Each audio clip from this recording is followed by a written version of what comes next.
All right, this is the Nike Alphafly 3. In this video, I'm going to go over an overview of what the shoe is and some of the changes and differences with the third model. So I will start with what is the Alphafly. So Alphafly is Nike's top tier marathon and road racing shoe.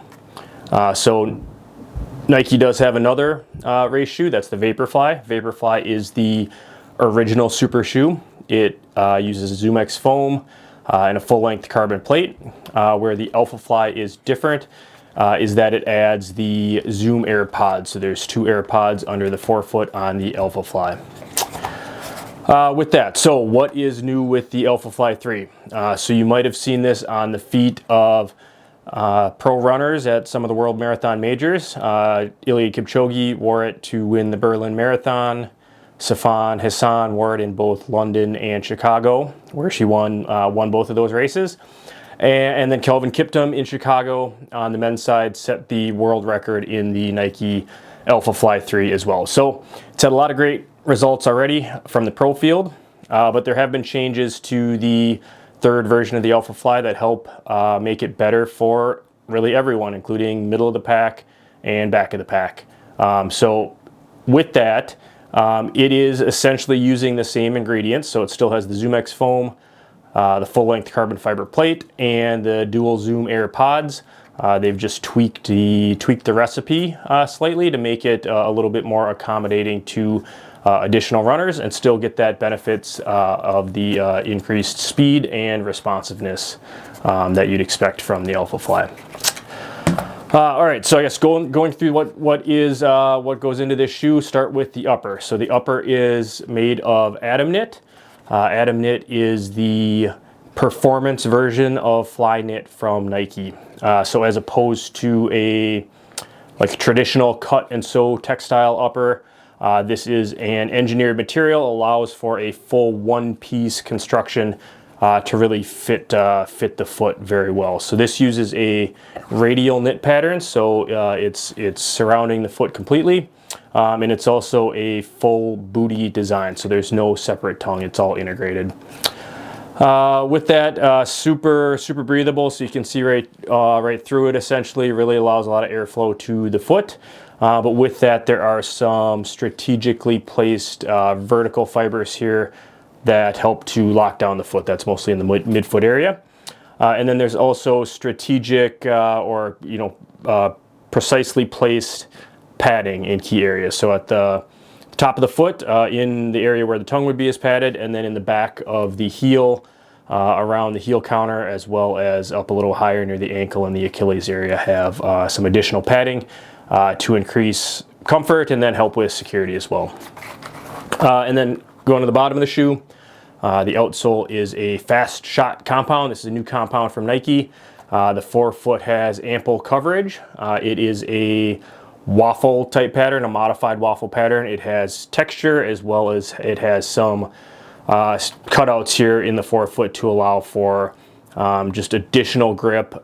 This hopefully should, or at least from what I've seen, does provide grip in both wet and dry conditions, where this extra texture really helps in the wet to allow some of that water to disperse when you're running on a wet surface. And then also on the outsole, again, in the forefoot, there are a little bit different compound of rubber over the pod. So it's a ribbed texture, a little bit more durable, helps to give some extra protection to those pods and give you that response that you want from the forefoot. And then in the heel, there are just two small pads of rubber here, mainly to improve durability, so that it reduces wear on any exposed midsole material, without adding too much weight to the shoe overall. Okay, and then moving into the midsole. So this is kind of the key aspects of the shoe, and also where a lot of the changes and differences will be seen with the Alphafly 3. So in the third version, so for the first time, if you're familiar with the Alphafly 1 and 2, it was a decoupled midsole. So there was a separate heel and forefoot section with a big cutout in the middle. That's no longer the case. So this is the first Alphafly with a continuous midsole bottom. Really that should help with a more smooth transition through the foot strike, really independent of what way your foot hits the ground or what type of stride that you have. The other part that is a little bit harder to see is that the arch on the inside, the medial side of the foot has been lowered slightly and smoothed out to prevent or minimize any rubbing issues that some users saw on the previous Alphafly versions. The other part that, again, is hard to see within the midfoot is that the plate is actually wider in this section. That is paired with some of the changes on the midsole geometry to, again, help with stability through the stride and just make it work better for a variety of different types of runners. Still the same pods. One thing that is a little bit hard to show on camera, but there is continuous bottom, but in this entire area around the pods, in between the layers of foam, there is a significant amount of cutout or material removed. So in the past, the foam went right up to the pods on the front. Now there's a lot more space in front of the pods as well as behind the pods, even though you can't necessarily see it from the bottom. What this does, it allows for more expansion or greater horizontal displacement of those pods when they're being compressed. So at the bottom of the stride during the foot strike, it really allows for the pods to deflect more and get more of that response and more of that cushioning from this midsole system. Okay, so with that, I guess moving on to some of the specs. This is a World Athletics approved shoe, so that means in the heel, the stack height will be at or below 40 millimeters. The specs list the heel to toe offset at 8 millimeters, so it will be around 32 millimeters in the forefoot. And the weight of my men's size 9.5 comes in at 215 grams, which is about 7.5 ounces. And that does make it the lightest Alphafly ever, which is noticeable on foot.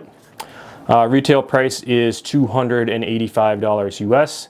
And it is set for an initial release on January 4th of 2024. So I guess, what do I think about this shoe? I have a couple hundred miles on it in training, and I have run one full marathon in it, and I love it. So pretty quickly, almost immediately, became my favorite marathon race shoe. I will have a future video with some more thoughts and details on how I like the shoe, what I like about it, maybe things I don't like about it, and then also some comparisons against other shoes or other models that I've run in. But that's it for my overview of the Nike Alphafly 3. And once again, thank you for watching.